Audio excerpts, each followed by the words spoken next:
Bismillahirrahmanirrahim. Assalamualaikum warahmatullahi wabarakatuh.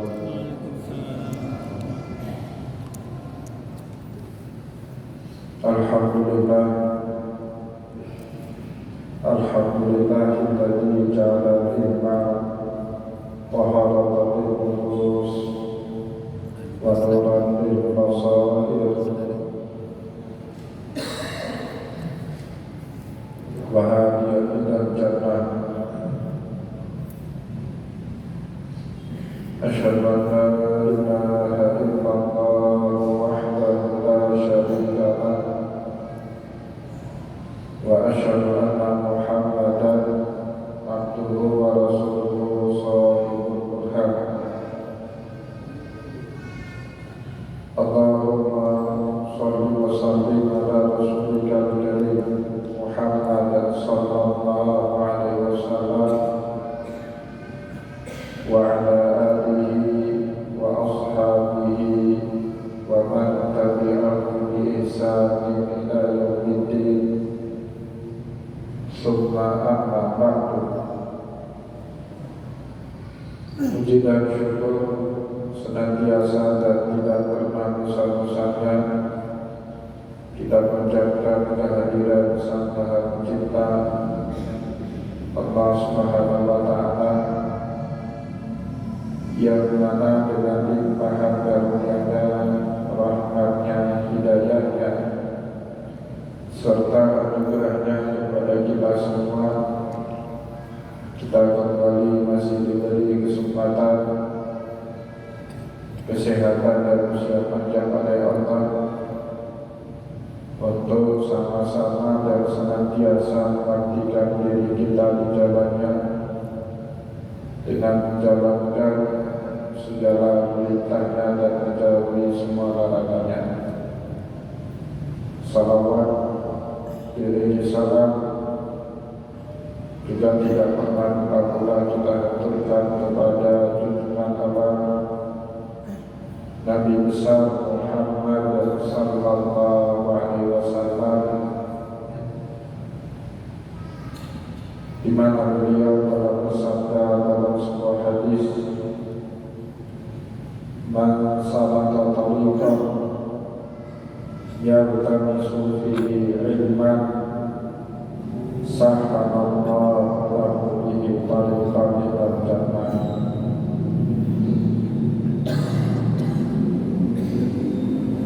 Barang siapa yang dengan sengaja menempuh sebuah jalan untuk menuntut ilmu agama Allah, maka niscaya Allah Subhanahu wa Ta'ala mudahkan baginya jalan menuju ke surga Allah. Bapak Ibu kaum muslimin dan muslimat, jamaah pengajian yang dimuliakan oleh Allah, mari pada kesempatan malam yang mulia ini, sambil kembali kita i'tikaf di rumah Allah dan juga sambil kita menunggu datangnya pelaksanaan sholat isya berjamaah, mari sama-sama kita kembali melanjutkan pengajian fikih kita dengan kitab Al-Fiqhul Islami wa Adillatuhu karya Syekh Muhammad Al-Zuhaili rahimahullahu ta'ala. Dan insyaallah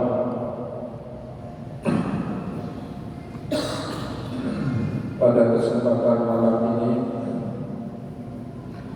kita akan masuk ke dalam pasal pembahasan berikutnya, setelah pada pertemuan yang lalu kita selesaikan pembahasan tentang ahkam syariah, hukum-hukum syariah yang berkaitan dengan akad syariah. Dan insyaallah pada kesempatan malam ini kita masuk pembahasan berikutnya, Al-Faslu As-Sadisu, pasal yang ke-6, Al-Hibbatu, pasal yang berkaitan dengan hibah. Khitatul Maudhu, ada puncak tempat bahasan mengenai hibah yang akan diuraikan oleh Syekh Wahbah Az-Zuhaili di dalam kitab Fiqh Islami wa Adillatul Munya, mencakupi 6 masalah utama. Bayanul hibbati fil mabahith sittatil atiyati, penjelasan hibah meliputi 6 sub pembahasan utama. Al-mabahasul awwalu, adapun pembahasan yang pertama, ta'riful hibbati wa masyru'iyatiha, definisi daripada hibah dan dalil yang mensyariatkan hibah, baik dari Al-Quran, Sunnah, ijma' maupun qiyas. Al-mabahasul as-sani, pembahasan yang kedua, ruknul hibbati, apa-apa saja rukun yang harus terpenuhi sehingga hibah itu dianggap sah di dalam syariat. Yang ketiga, al-mabahasu as-salisu syurutul hibbati, syarat-syarat apa saja yang harus dipenuhi agar hibah itu juga dianggap sah di dalam hukum syariat. Al-mabahasul rabi'u, pembahasan yang keempat, hukum hibbati, hibah punya hukum sendiri-sendiri tergantung niat dan keadaan al-wahid, orang yang menghibahkan sejumlah harta. Terkadang hukumnya sunnah sebagaimana hukum asal daripada hibah, yaitu sunnah. Terkadang dia mubah, bahkan dalam lain waktu hukumnya menjadi wajib, atau di lain waktu hukumnya haram atau bahkan juga makruh. Nanti insya Allah kita akan menjelaskan kapan hibah menjadi wajib, kapan menjadi haram, kapan dia hukumnya sunnah, kapan makruh, atau kapan hibah itu menjadi hibah. Al-mabahasu al-khamisu, pembahasan yang kelima, bahwa diwujud fil hibbati, larangan-larangan di dalam syariat. Kita kembali daripada hibah yang sudah kita beri kepada orang lain, apapun alasannya. Nah, hibah itu tidak boleh rujuk. Sesuatu yang sudah kita beri kepada orang lain dilarang di dalam syariat untuk kita beri.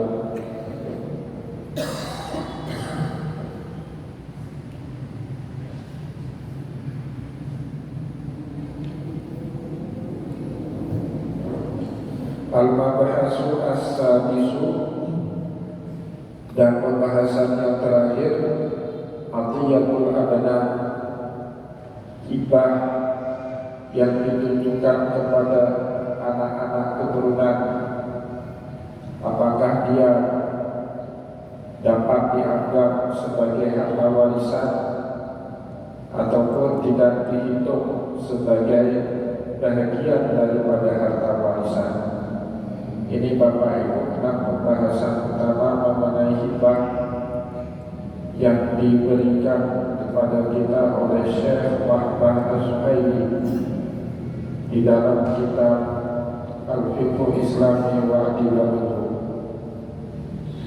Dan insyaallah pada malam ini kita langsung masuk kepada pembahasan yang pertama, al-mabahasul awwalu, ta'riful hibbati wa masyru'iyatiha, definisi daripada hibah dan dalil-dalil yang mensyariatkan kebolehan hibah di dalam kehidupan kita sehari-hari. Al-hibatu tashmilul hadiyatu wa sadaqah. Ketika kita mengkaji hibah, maka hibah ini di dalam syariat susah dan sukar dipisahkan pembahasannya dari hadiah dan sedekah. Kenapa demikian? Di anna hibata wa sadaqata wal hadiyata wal atiyata ma'aniha mutaqaribatun. Karena keempat hal tadi, baik hibah, sedekah, hadiah maupun atiyah, satu istilah lagi ya, atiyah itu pemberian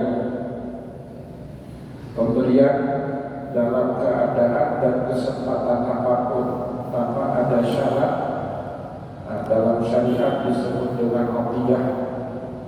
Keempat hal tadi, baik hibah, sedekah, hadiah maupun atiyah, ma'aniha mutaqaribatun, maknanya dekat-dekat antara satu dengan yang lain, tetapi tetap punya beda. Karena kalau tidak ada beda, meskipun dekat, tidak mungkin syariat memperkenalkan istilah yang berbeda-beda.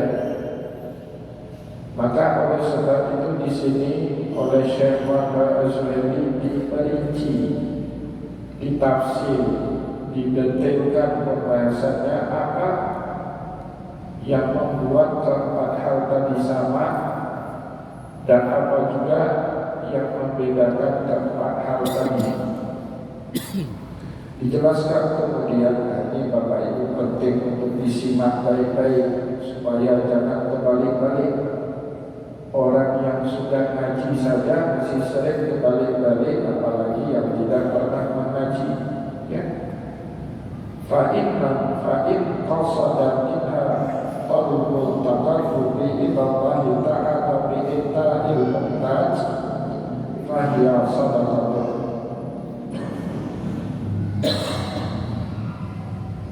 Kalau kita menyengaja, fa'in qasada minha, kalau maksud dan niat kita di dalam memberikan sesuatu, talubul taqarrubi ila Allah ta'ala, untuk membuat kita makin dekat kepada Allah dengan cara bi'ita'il muhtaji, kita cari orang yang membutuhkan, fakir miskin untuk kita tolong, kita beri, janda untuk kita santuni, kita beri, anak yatim piatu untuk kita sekolahkan, kita beri, anak-anak mualaf yang diusir dari keluarganya untuk bantuan, kita bantu.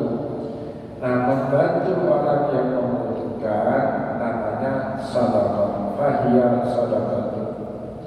Ya, setiap kali kita membantu orang yang memang sedang butuh, itu namanya sedekah. Bapak Ibu, ada orang musafir di bulan suci Ramadan, tidak ada warung, tidak ada tempat untuk dia membatalkan puasa, kemudian kita bukakan pintu rumah kita persilakan masuk, dia kemudian makan dan minum di rumah kita, itu namanya sedekah. Kenapa? Membantu orang yang butuh. Nah, maka ada satu tradisi di Turki dari dulu sampai sekarang, Bapak Ibu. Sepertinya tradisi itu baik, bahagian dari Ottoman Empire culture. Ya, dulu tradisi itu diperkenalkan di masa kekhalifahan Turki Utsmani. Kalau sudah masuk bulan suci Ramadan, menjelang waktu berbuka, dan menjelang waktu sahur di pagi hari, di subuh hari, tidak ada satu rumah pun yang boleh mengunci pintunya rapat-rapat. Rumah itu harus dibuka sebagai tanda kalau ahlul bait dari rumah tersebut berlapang dada bagi siapapun yang tidak punya tempat bersahur dan untuk berbuka puasa, silakan dipersilakan masuk datang ke dalam rumah orang tersebut. Tradisi ini masih dilestarikan oleh orang Turki sampai hari ini. Itu tradisi baik. Kalau orang Aceh Pak baru bulan puasa, tradisi orang tua kita saja dulu. Kalau hari raya apa?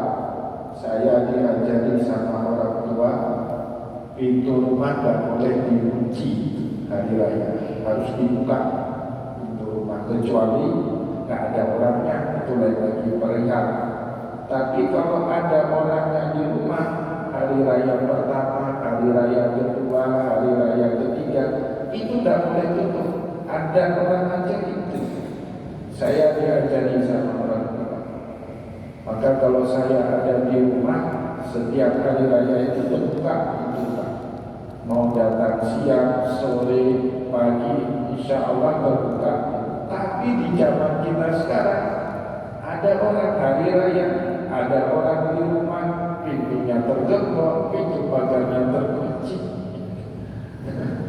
Jadi sudah meninggalkan adat istiadat sendiri. Banyak ini saya pergi, terutama di kota-kota. Ya, datang ke rumah, jangankan air manis, air putih pun datang ditawarkan. Padahal itu konteksnya hari raya. Bukannya kita minta, tidak perlu juga kan kita air itu. Cuma memuliakan tamu ada caranya di masing-masing budaya. Cara orang Arab memuliakan tamu tentu beda dengan cara orang Aceh memuliakan tamu. Kalau di hari raya Bapak Ibu, cara orang Aceh pantang gak dikasih air manis, pantang itu Pak. Yang salah satu bentuk memuliakannya orang Aceh itu beri air manis. Kalau dulu beri tipan, beri pada itu kue-kue khas hari raya. Tapi sekarang orang Aceh tidak terlalu senang dengan budayanya sendiri sekarang. Mungkin 10 tahun lagi tidak ada pun lagi budaya ini ya.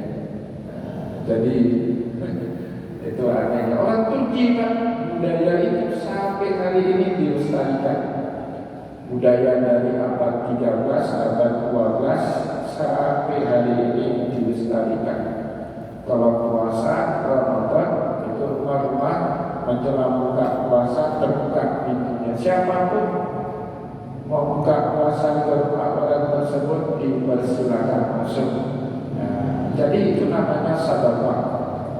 Sedekah pada saat kita memberikan sesuatu kepada orang yang membutuhkan dengan niat semata-mata untuk membuat kita makin dekat kepada Allah.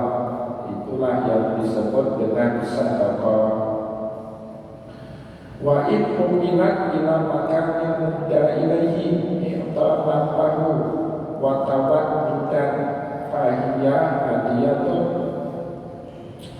Kalau kita bawa barang yang akan kita beri ila makan muda ilaihi kepada orang yang akan kita beri barang tersebut kepada orang tadi, i'taman lahu sebagai bentuk kemuliaan kepada orang tersebut, wartawan muda, atau karena rasa kasih sayang kita yang besar kepada orang tersebut, fahiya hadiyatun. Nah, maka yang kedua itu namanya hadiah. Hadiah itu tidak mesti butuh Pak, tidak mesti butuh. Orang kaya, orang punya uang, mau kita beri bagi dia, nah itu namanya hadiah. Kita antar ke rumah, ya, kita bungkus dalam parcel, dalam bungkusan kado, ya. kita bawa, bukannya dia datang ke tempat kita, tetapi kita menghantarkan pemberian itu langsung ke rumah dia. Sebabnya karena dua, ingin memuliakan orang tersebut, atau kita punya rasa kasih sayang kepada orang tersebut. Itu namanya hadiah, bukan sedekah. Jadi pemberian kita kepada orang yang tidak butuh, itu namanya hadiah, bukan sedekah. Ya, misalnya bapak-bapak, ibu-ibu ngasih kain sarung ke saya yang butuh kain sarung, di rumah banyak kain sarung, ya kan? Itu bukan sedekah namanya, tetapi hadiah. Kalau diantari ke rumah, ya, kalau diantari ke rumah itu namanya hadiah. Sama, hadiah itu hukumnya sunnah sebagaimana sedekah. Kita disuruh sama Rasulullah untuk sering-sering beri hadiah kepada orang lain. Tahabu, sering-seringlah kalian beri hadiah sesama kalian, maka kalian akan menjadi orang yang dicintai. Wa idza fahyahibah, kalau Rasulullah tidak seperti tadi, maka dia disebut dengan hibah. Apa Rasulullah tidak diantari cok? Nah, Ustaz mengajak cok, nah itu hibah namanya. Jadi hadiah itu bentuknya lebih mulia daripada hibah. Tapi kalau pakai prosedur diantari karena kita menghormati orang tersebut, karena sayang kita kepada orang tadi, maka pakai prosedur ngantar, itu namanya hadiah. Tetapi kalau tidak diantari, suruh ambil sendiri, itu namanya hibah. Maka bedanya tipis-tipis, tapi tetap ada beda antara satu dengan yang lain. Maka Bapak Ibu perlu untuk mengamati makna daripada setiap istilah di dalam syariat, supaya kita bisa pakai sesuai pada tempatnya. Kalau beri kepada orang butuh, namanya sedekah. Kalau kita beri, kita antari lagi, kita bungkus lagi, pokoknya kita usahakan bentuknya paling perfect, itu namanya hadiah. Karena kita memuliakan orang yang akan kita beri hadiah. Tetapi kalau barang yang ada mau kita beli, tetapi tidak menggunakan prosedur antar, maka dia bukan disebut dengan hadiah, tetapi disebut dengan hibah. Ya. Wal atiyah, sedangkan satu lagi istilah namanya atiyah. Al-hibatu fi maradil mauti. Atiyah itu pemberian dari seseorang kepada orang lain menjelang wafatnya orang tersebut.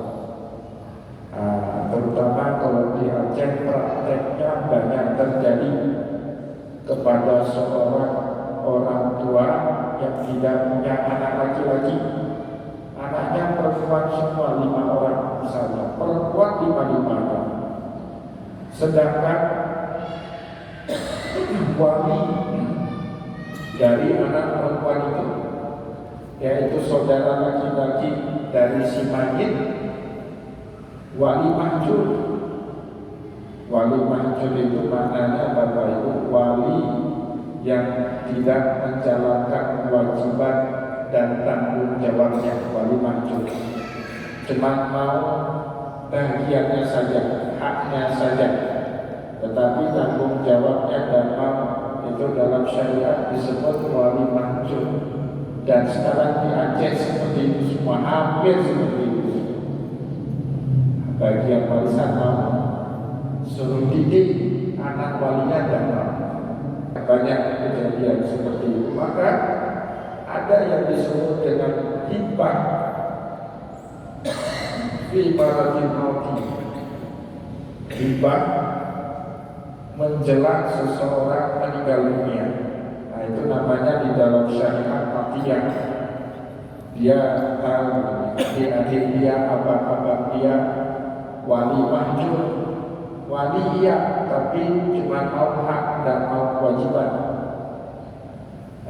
Maka di dalam syariat ada yang disebut dengan atiyah, dibagi-bagi terus, dihibahkan terus harta si mayit sebelum dia meninggal dunia kepada ahli warisnya, ya seperti itu. Bagaimana hukumnya? Jangan malam ini terlalu cepat. Bapak Ibu harus konsisten pengajian, jangan instan aja. Nanti habis ini pulang, saya di motor tanya Ustaz, tanya dia, jangan Pak, konsisten itu pengajian. Jangan seperti itu ya. Nonton ilmu itu perlu konsistensi, perlu istiqomah. Ya, Bapak Ibu kaum muslimin dan muslimat jamaah pengajian yang dimuliakan oleh Allah. Wal hikmatu fi istilah syar'i, adapun hikmah di dalam istilah syariat abdul yufidul tablik ila iwadin halul hayati tataru'an akad. Nah, jadi hikmah itu perlu yang namanya akad. Beda dengan sedekah, beda dengan hadiah, beda dengan infak, itu tidak butuh akad. Bapak Ibu sedekah sama orang yang untuk pegang tangan, jaga tangan, saya sudah sedekah saya 1 juta rupiah kepada Anda, nilai tangan. Begitu juga kasih hadiah kepada orang lain. Nah, kirim lewat Gojek online misalnya.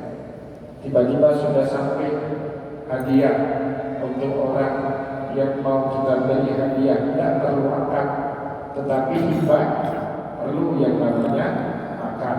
Ya, akad yufidu tablik, sebuah akad yang berkonsekuensi kepada hak kepemilikan bila iwadin tanpa ada timbal balik. Beda dengan jual beli. Jual beli ada harga, ada barang, ada timbal balik. Ya, sewa menyewa ada pemanfaatan yang boleh kita manfaatkan, ada harga daripada sewa. Nah, jadi Bapak Ibu akad di dalam fikih dibagi menjadi 2 bagian. Ada yang disebut dengan aqdun bi iwadin dan ada yang disebut dengan aqdun tabarru. Ada 2. Aqdun bi iwadin, akad yang punya konsekuensi timbal balik, jual beli. Ada harga, ada harga. Sewa menyewa, ada harga, ada manfaat daripada barang yang boleh kita ambil. Ya, akad salam sama, ada harga, ada barang. Tetapi juga di dalam syariat ada yang disebut dengan akad tabarru. Dia butuh akad, tetapi tidak ada timbal balik di sini. Tabarru tujuannya mendermakan harta. Contohnya tadi hibah, itu butuh akad. Contohnya lagi wakaf. Nah, saya kebetulan pada malam ini bawa, tapi ini bukan disengaja bawa. Nah, kebetulan ada jamaah yang wakaf uang, jadi ada dokumen apa akadnya, ya, ada sertifikatnya seperti ini. Kemudian ada akta ikrar wakaf yang wajib ditandatangan. Kenapa? Karena nggak sah yang namanya wakaf tanpa ada akad, nggak sah. Kalau akad pilihan nggak ada akad, seperti yang terjadi di Aceh sekarang ini, Pak. Duduk membagi ahli waris, ya kan? Orang tuanya wakaf sepetak tanah sejumlah uang misalnya, tetapi nggak ada akad. Belakangan orang tuanya meninggal dunia, dituntut sama ahli waris, panggilkan wakaf, kamu mantan ahli waris yang betul? Kenapa? Karena tidak sesuai dengan tuntunan syariat. Setiap kali niat baik, tapi prosedurnya tidak ikut syariat, pasti berakhir dengan konflik sengketa di kemudian kan. Ya, orang kita niatnya baik, tapi ilmunya tidak ada. Tidak menikah aja dengan baca wakaf. Ada prosedurnya Pak. Ada pejabat pembuat akta ikrar wakaf di Indonesia sudah jelas, cuma orang kita main sepihak semua. Nah, dokumennya ini dokumen negara Pak. Permatra dikeluarkan oleh Badan Wakaf Indonesia, Kantor Kementerian Agama, Bank Aceh, Yayasan Wakaf Baitul Asy. Ada nomor serinya dari OJK setiap wakaf. Jelas pertanggungjawabannya diaudit per 6 bulan sekali. Nah, jadi Bapak Ibu yang dimuliakan oleh Allah, kadang-kadang orang kita itu tidak mau rekod, ya kan, main wakaf bisa.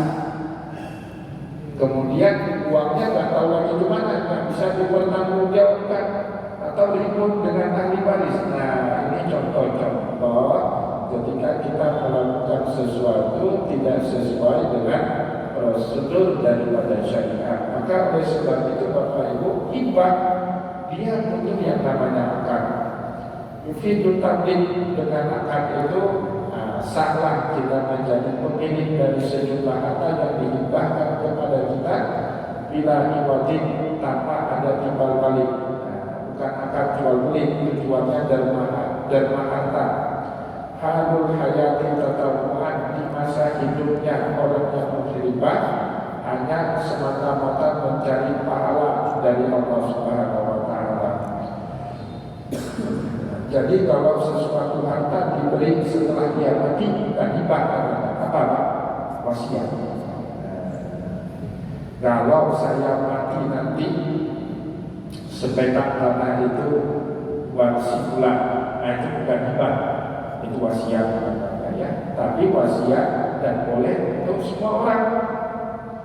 Fala wasiyata lil waris, kata Rasulullah, tidak ada boleh wasiat kepada ahli waris, karena double kepemilikan. Nanti dia punya hak dari harta warisan, dia punya hak juga dari harta wasiat. Tidak boleh itu di dalam Islam. Maka wasiat hanya boleh untuk bukan selain daripada ahli waris. Jumlahnya pun sudah ditentukan misalnya sama Rasulullah, tidak boleh lebih daripada sepertiga harta. Ya, fazuluzul kasir. Dulu ada sahabat Nabi Sa'ad bin Abi Waqqas, kaya raya, hartanya berlimpah. Mau dia wasiatkan semua hartanya itu kepada teman-teman dia, orang yang membutuhkan, dilarang sama Nabi. Tidak usah semua, sepertiga saja. Kata Nabi, fazuluzul kasir, sepertiga dari harta pun sudah banyak. Kalau hartanya 1 triliun, sepertiganya berapa? 300 miliar ya? Banyak ya. Sudah banyak sepertiga itu. Maka tidak boleh semua. Tapi kalau hibah, boleh untuk ahli waris. Boleh hibah ahli waris. Di masa hidupnya al-wahid, memberi hibah, boleh. Apalagi kalau diketahui walinya itu nakal, cuma mau punya hak, tidak mau bertanggung jawab, ya sudah hibah terus hartanya daripada dikuasai nanti oleh ahli waris atau oleh wali yang tak jelas, yang wali mahjub namanya di dalam syariat. Ya, Bapak Ibu kaum muslimin dan muslimat jamaah pengajian yang dimuliakan oleh Allah. Wal hibah masyru', sudah bisa.